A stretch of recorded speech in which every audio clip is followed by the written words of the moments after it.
Hey little biddies, it's Uncle Rick from the Uncle Rick Audio Book Club. Today I am coming to you not from home where I usually record podcasts, but from the famous Little House in the Pasture, where you can hear the birds sing, the cows moo, the horses neigh, and Uncle Rick talk to his little buddies. That's how I intro all my audio books if you haven't heard them.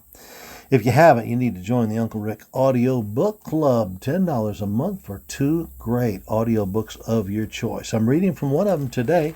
This is from Tom Slade with the colors. Story of one of the very early Boy Scouts, Tom Slade, who works his way across the ocean on a steamer, waiting to get 18 so he can join the Army and fight in World War I. So, as you can guess, this story takes place along about 1917 or 1918. Very exciting. Let's read it. Tom makes a discovery. Tom slept fitfully in his upper berth, thinking much of home and the troop, that's his Boy Scout troop, and the people back in Bridgeboro. He realized now, as he had not before, the seriousness of the step he had taken. It came to him in the quiet of the long night and tinged his thoughts with homesickness. Yeah, I can hear cows snorting and slobbering out there. Once, twice in his restlessness, he clambered down and looked out through the brass-bound porthole across the deserted deck and out upon the waste of ocean. Not a single reminder was there of the old familiar life, not a friendly light in the vast, watery darkness. He began to regard what he had done as a kind of willful escapade, and though not exactly sorry for the action, he felt strange and lonesome, and his thoughts turned wistfully to the troop meeting, which he knew was now over. He thought of Pee-wee with his trusty belt-axe, going scout pace up Main Street on his journey homeward, of Roy leaving Mr. Ellsworth where the street up Blakely's Hill began, of the office and Margaret Ellison, and of his accustomed tasks. No, he was not exactly sorry, but he wished that the vessel had not started quite so soon and so suddenly.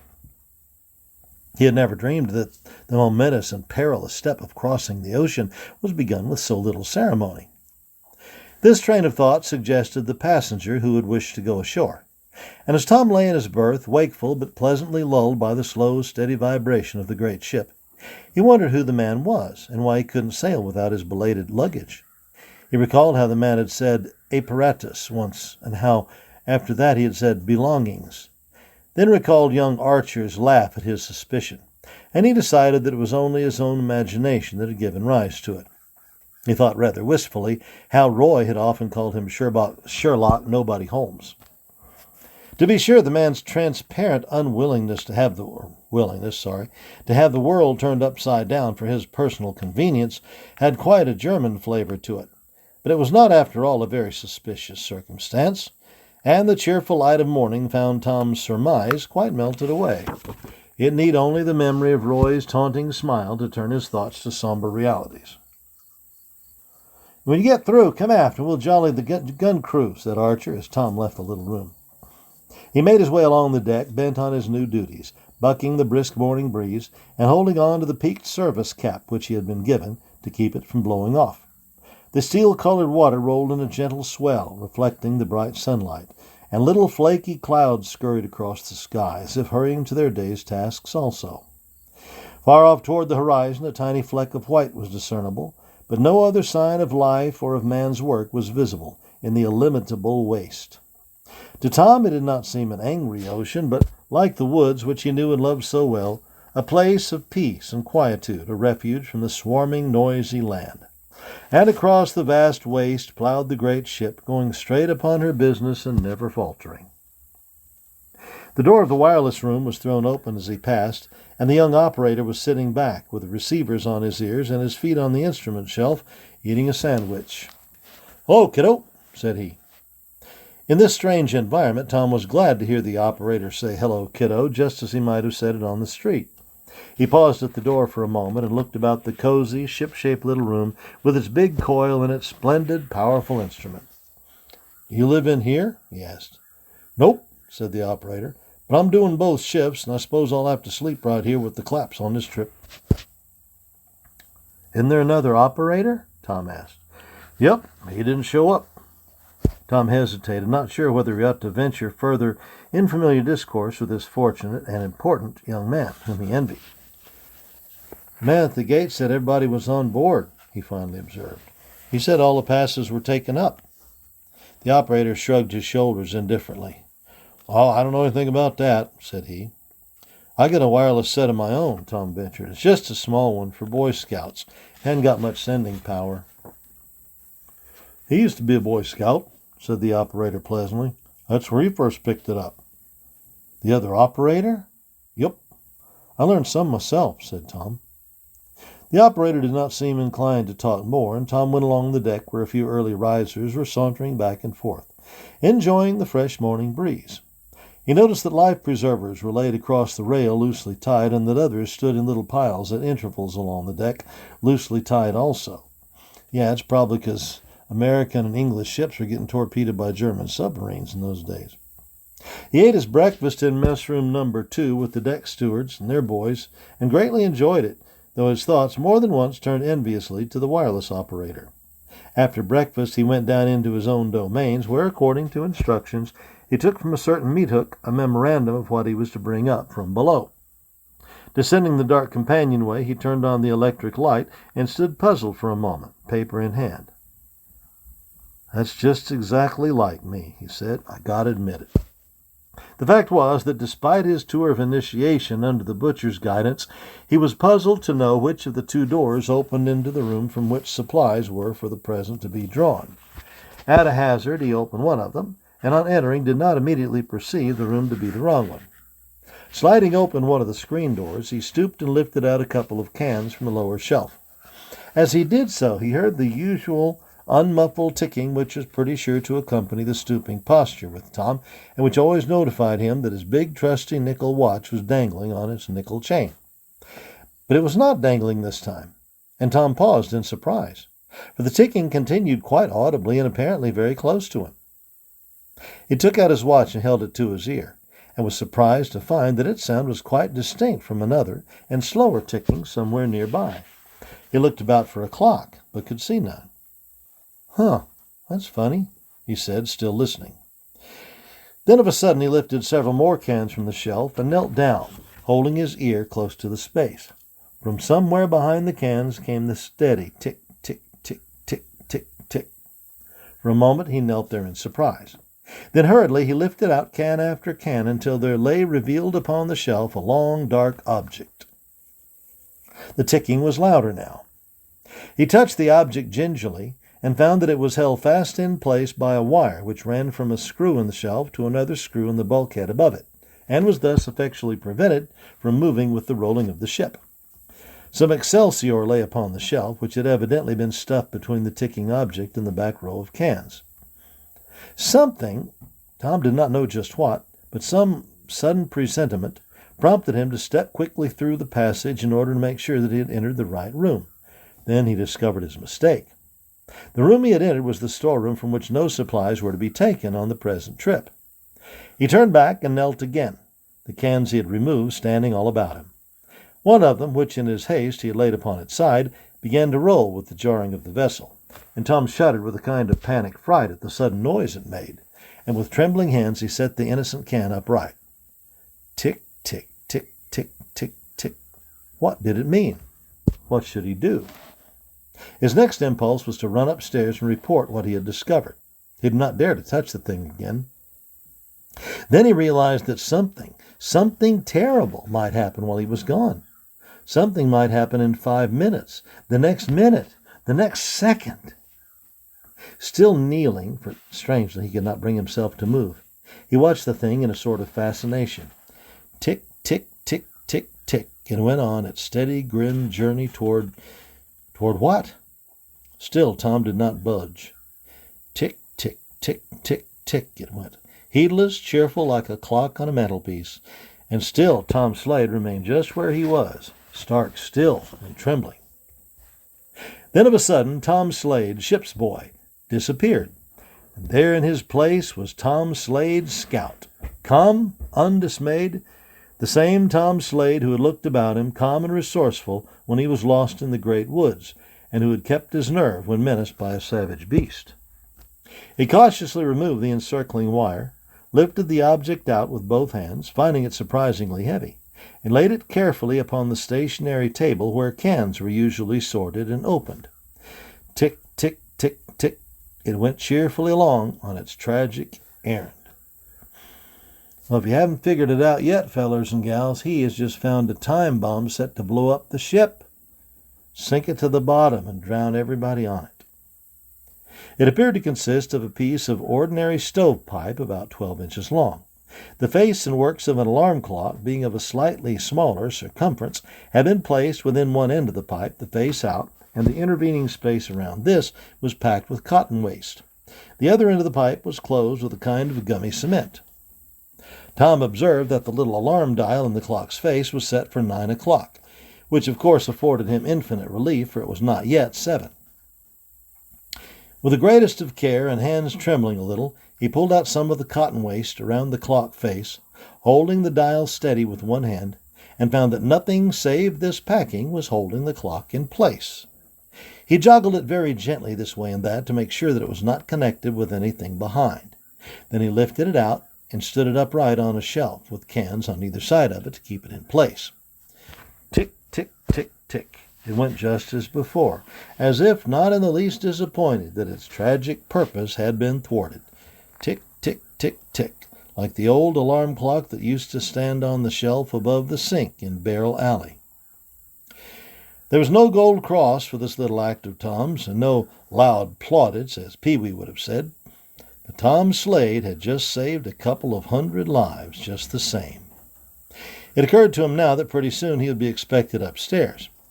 The hands of the clock pointed to 6:15, and Tom's own watch, which was as honest, plain, and reliable as he was himself, said 12 minutes of 7. "That's funny," said he. He peered into the open space which the removal of the clock had left in the pipe's end. It ran for about 4 or 5 inches, where the pipe appeared to be sealed with the same gummy substance as at the other end.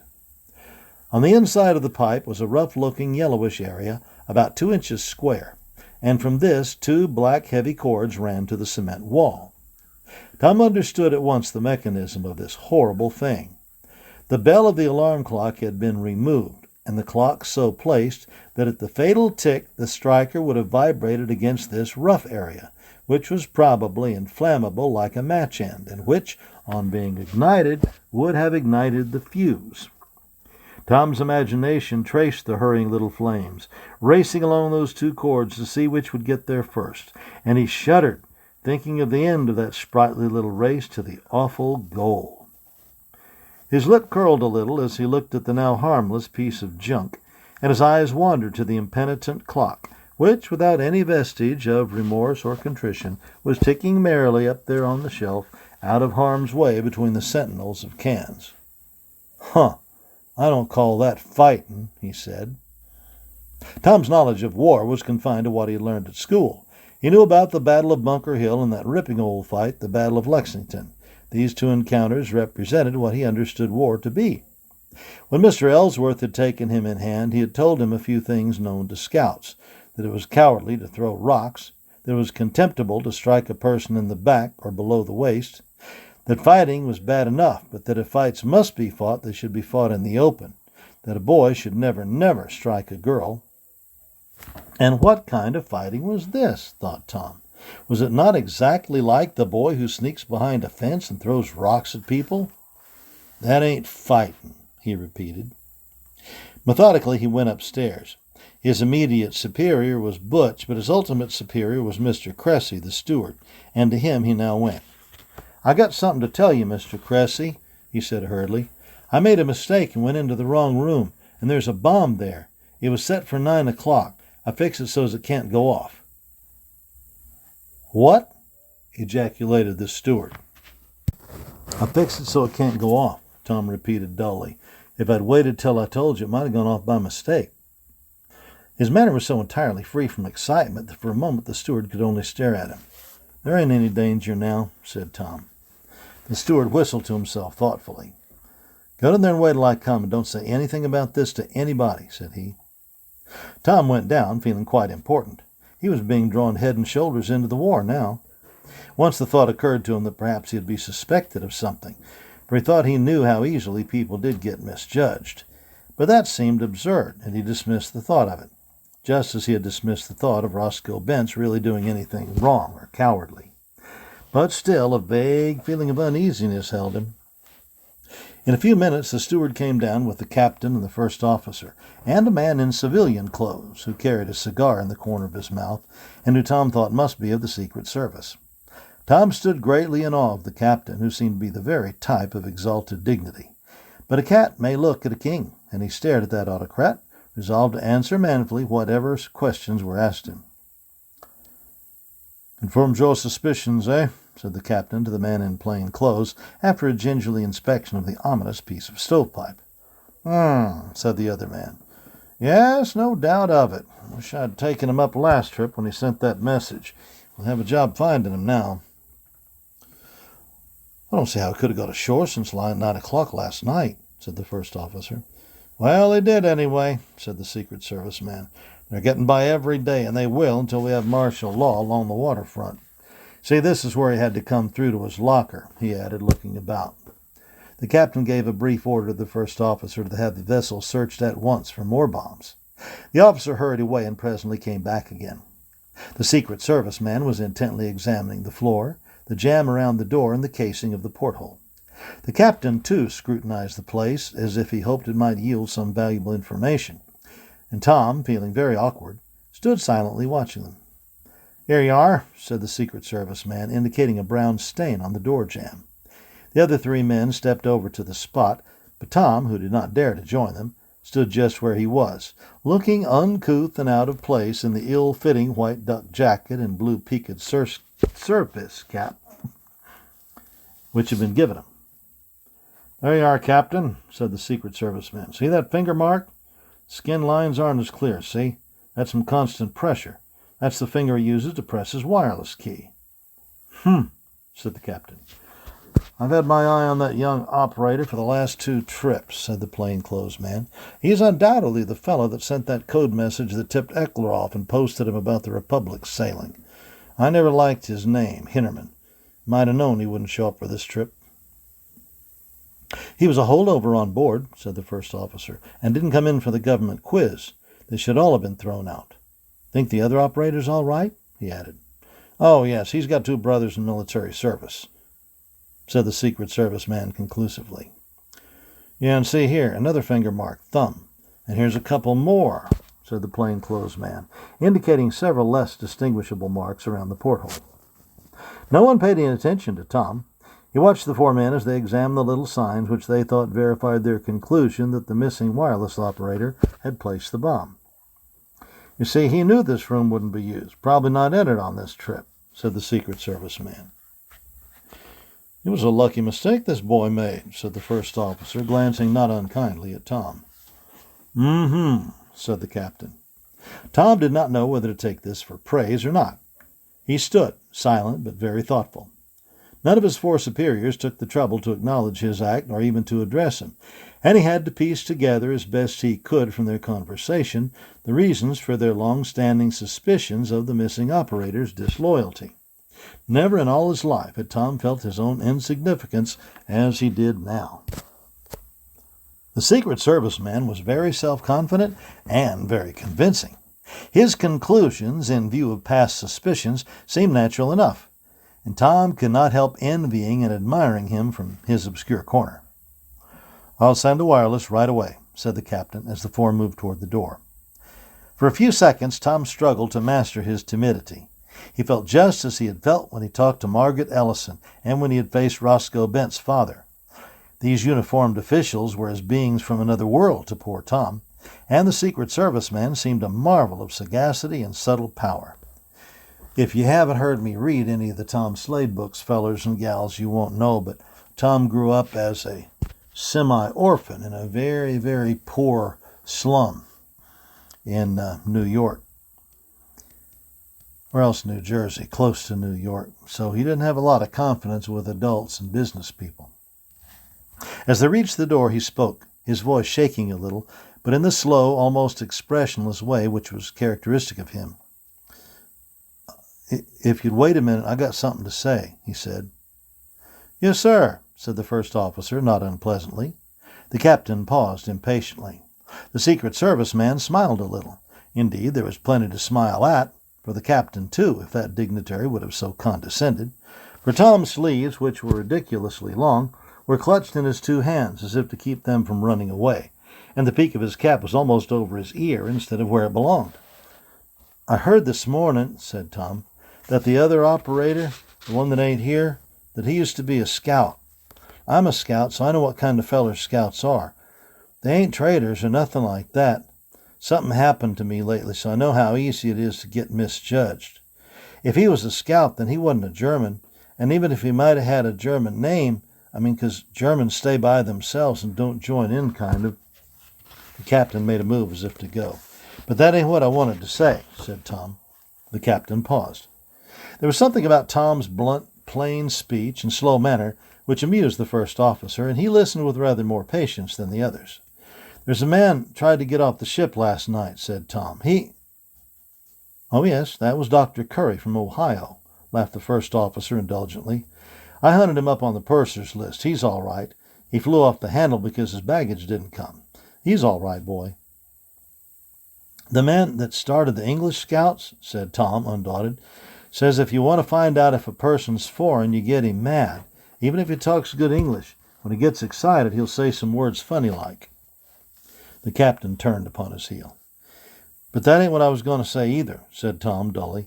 "Anybody that knows anything about wireless work knows that operators have to have exactly the right time. That's the first thing they learn, that their watches have got to be exactly right, even to the second. I know because I studied wireless and I read the correspondence catalogs." "Well," encouraged the Secret Service man. "But it was pretty hard to hurry, Tom. Person that put that bomb there," said he, "probably started it going and set it after he got it fixed on the shelf, and most likely set it by his own watch. You can see that clock's over an hour slow. I was wondering how anybody's watch could be an hour slow, but if that Dr. Curry came from Ohio, maybe he forgot to set his watch ahead in Cleveland. I know you have to do that when you come east, because I heard a man say so." A dead silence prevailed, save for the subdued whistling of the Secret Service man as he scratched his head and eyed Tom sharply. "How old are you, anyway?" said he. 17, said Tom. "I helped a feller and got misjudged," he added irrelevantly. "A scout's a brother to every other scout all over the world, especially now when England and France are such close partners of ours like. So I'm a brother to that wireless operator if he used to be a scout. Anyway, maybe I got no right to ask you to do anything, but maybe you'd find out if that man's watch is an hour slow. Maybe you'd be willing to do that before you send a wireless?" The captain looked full at Tom, with a quizzical expression on his face. He saw now what he had not taken the trouble to notice before. A boy with a big mouth, a shock of rebellious hair, a ridiculously ill-fitting jacket, and a peaked cap set askew. Instantly Tom pulled off his cap. "What's your name?" said the captain. "Tom Slade," he answered, nervously arranging his long arms in the troublesome starched sleeves. "In the troop I used to belong to," he ventured to add, "they called me Sherlock Nobody Holmes, the fellers did, 'cause I was interested in deduction, things like that." For a moment the captain looked at him sternly. Then the Secret Service man, still whistling with a strangely significant whistle, stepped over to Tom. "Put your cap on," said he. "Front ways, like that. Now come along with me. We'll see if Dr. Curry from Ohio can accommodate us with the time." He put his arm over Tom's shoulder just as Mr. Ellsworth used to do, and together they left the storeroom. It seemed to Tom a very long while since anyone had put an arm over his shoulder like that. When that flippant youth, Archibald Archer, making his morning rounds from stateroom to stateroom, beheld Tom Slade hurrying along the promenade deck under the attentive convoy of one of Uncle Sam's sleuths, he was seized with a sudden fear that his protege was being arrested as a spy. But Tom was never farther from arrest in all his life. He hurried along beside his companion, feeling somewhat apprehensive, but nevertheless quite important. The federal detective was small and agile, with a familiar, humorous way about him, which helped to set Tom at ease. He had a fashion of using his cigar as a sort of confidential companion, working it over into one corner of his mouth, then into the other, and poking it up almost perpendicularly as he talked. Tom liked him at once, but he did not know whether to take literally all that he said or not. "Long as you told me your name, I guess I might as well tell you mine, eh? Cahn's my name, Carlton Cahn. Sounds like a detective in a story, don't it? My great-great-grandfather's mother-in-law on my sister's side was German. I'm trying to live it down." "What?" said Tom. Mr. Cahn screwed his cigar over the corner of his mouth and looked at Tom with a funny look. "You see, we want to meet the doctor before he has a chance to change his watch," said Mr. Cahn more soberly. "If he set that thing a little after 9 last night, and he couldn't have set it before, he was probably too busy thinking of getting off the ship to think of much else. And he ought to be just coming out of his stateroom by now. So we've got to see him before he sees a clock. You get me?" "Yes, sir," said Tom, a little anxious. "But I might be wrong after all." "Maybe," said Mr. Cahn. "There are 3 things we'll have to judge by. There's his trying to get off the ship last night. There's a question of how his watch stands. And there's a question of how he acts when we talk with him. See?" "Yes, sir." "Since you're a detective, remember this," Mr. Cahn added good-humoredly. "It's part of the ABC of the business. 3 middle-sized clues are better than 1 big one if they hang together. 6 little ones aren't as good as 3 middle-sized ones because sometimes they seem to hang together when they don't really. See?" "Yes, sir." "Where'd you get your eyes and ears, anyway?" said Mr. Cahn abruptly. "Well, you learn to be observant when you're a scout," said Tom. Mr. Cahn moved briskly along the deck, and Tom kept beside him with his rather clumsy gait. Here and there little groups of passengers stood chatting as they waited for breakfast. Among them were a few men in khaki whom Tom understood to be army surgeons and engineers, the forerunners of the legions who had come across later. "Which would you rather be?" queried Mr. Cahn. "A detective or a wireless operator?" "I'd rather be a regular soldier," said Tom. "I made up my mind to it. I'm only waiting till I'm 18. Mr. Cahn gave him a shrewd glance sideways, his cigar pointing upward like a piece of field artillery. "But I hope I can work on this ship when she's a regular transport and keep working on her till I'm 18. "You haven't answered my question yet." "Oh, I don't know which I'd rather be," said Tom. Said Mr. Cahn. At the after companionway, he picked up a deck steward and asked him to point out Dr. Curry if he was about. "What do you suppose became of the other operator?" Tom asked, a little anxiously. "I don't know," said Mr. Cahn. "We'll have to find someone who does know," he added significantly, and Tom wondered what he meant. "Do you think he's guilty of anything?" Tom asked. "Don't know. You've knocked all my theories all in ways, young fella," Mr. Cahn said pleasantly. Then he added, smiling, "You say he was a scout. I'm getting to have a pretty good opinion of scouts." "But those fingerprints were his," concluded Mr. Cahn. Tom was greatly puzzled, but he said nothing. Soon Dr. Curry was pointed out to them. He was pacing up and down the deck and paused at the rail as they neared, so that they were able to get a good look at him. He was tall and thin, with a black mustache and a very aristocratic hooked nose.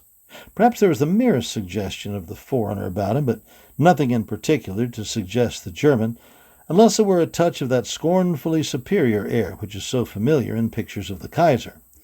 The Kaiser was the leader of Germany during the time of World War I. "So that's the doctor, is it?" Mr. Cahn commented, eyeing him with his cigar cocked up sideways. "Looks kind of savage, huh?" But the doctor's savage mien did not faze Mr. Cahn in the least, for he sauntered up to him with a friendly and familiar air, though Tom was trembling all over. "Excuse me, would you oblige me with the time?" Mr. Cahn said pleasantly. The stranger wheeled about suddenly with a very pronounced military air and looked at his questioner. "The time? Yes, sir," he said, with brisk formality and taking out his watch. "It is just 6:30. Mr. Cahn drew out his own watch and looked at it for a moment, as if perplexed. "Then one of us is about an hour out of the way," he said sociably, while Tom stood by in anxious suspense. "According to the alarm clock down in the storeroom, I guess you're right," he added. "What?" said the passenger, disconcerted. "According to the time bomb below," repeated Mr. Cahn, still sociably but with a keen, searching look. "What's the matter? You suffering from nerves, doctor?" The sudden thrust, enveloped in Mr. Cahn's easy manner, had indeed taken the doctor almost off his feet. "I do not understand you, sir," he said with forbidding dignity, and trying to regain his poise. "Well, then I'll explain," said Mr. Cahn. "You forgot to set your watch when you left Cleveland, Doc, so there won't be an explosion down below at 9 o'clock, and there won't be any at all, so don't worry." He worked his cigar over into the corner of his mouth and looked up at his victim in a tantalizing manner, waiting. And he was not disappointed, for in the angry tirade which the passenger uttered it became very apparent that he was a foreigner. Mr. Conn seemed quietly amused. "Doc," said he sociably, almost confidentially, "I believe if it hadn't been for this youngster here, you'd have gotten away with it. It's too bad about your watch being slow. German reservists and ex-army officers ought to remember when they're traveling this is a wide country, and that east is east and west is west, as old Brother Kipling says. When you're coming across Uncle Sam's backyard to blow up ships, it's customary to put your watch an hour ahead in Cleveland, Doc. Didn't they tell you that? Where's all your German efficiency? Here's a wide-awake young American who's got you beaten to a standstill." "This is abominable," roared the man. "Say that again, Doc," laughed Mr. Conn. "I like the way you say it when you're mad. That's why you didn't get off the ship in time last night, eh?" he added with a touch of severity. "Watch slow. Bah, you're a bungler, Doc. First you let your watch get you into a tight place, then you let it give you away. I don't know who you are, except you came from west of Cleveland, but here's an American boy, never studied the German spy system, and by jingoes, he's tripped you up. Saved a half-dozen ships and half-dozen munition factories, for all I know. German efficiency, bah! The Boy Scouts have got you nailed to the mast. This is the kind of boys we're going to send over, Doc. Think you can lick 'em?" Tom was blushing scarlet and breathing nervously as the fierce, contemptuous gaze of the tall man was bent for a brief second upon him. But Mr. Conn winked pleasantly at him, and it quite nullified that scornful look. Then suddenly the detective became serious, interrupting the stranger, who had begun to speak again, and brushing his words aside. "You'll have to show me your passport, sir," he said, "and any other papers you have. I'll go to your stateroom with you. Then I'm going to lock you up. I expect you to tell me, too, what became of the young fellow who happened to discover you down below last night. You and he had a little scuffle down there, I take it. Better run along to your duties now, Tom. I'll see you later." And there we have it. Tom Slade, Boy Scout, has just caught a German spy who sabotaged an American ship. Wonder what was on the ship that was so valuable that he thought it was worth risking his life to blow it up. Well, you can find out if you go on the website and listen to me read Tom Slade with the colors, cover to cover. It's a great book. I read it when I was a kid, maybe younger than you are. Mom came home one day with a box of books from a yard sale she'd picked up for not very much money at all. And she knew I liked to read. She was right. There was a whole series of these books about Tom Slade, before and during and after World War I. Fascinating stuff. Gives you great insight on the way people used to live 100 years ago. But our time is over, so I must sign off and say sayonara. But I want to remind you again, as I always try to do at the end of my podcasts, 3 important things. Number 1, and most important, always put God first in your life. Number 2, be a patriotic American. And number 3, honor thy father and thy mother. So long, little buddies. God bless. Parents, if your kids enjoyed their visit with Uncle Rick, know that they will love the Uncle Rick Audiobook Club. The Uncle Rick Audiobook Club allows access to dozens more stories, both from history and the Bible, to help your kids learn about godly character. Here's what one parent had to say about the book club. "My children love the stories. They make history so interesting. My son says it is because of the details that most textbooks don't include. Uncle Rick is easy to listen to. We love his accents and explanations." Thank you so much for that testimony. If you'd like to learn more about the Uncle Rick Book Club, please join us over at UncleRickAudios.com. That is UncleRickAudios.com. See you there.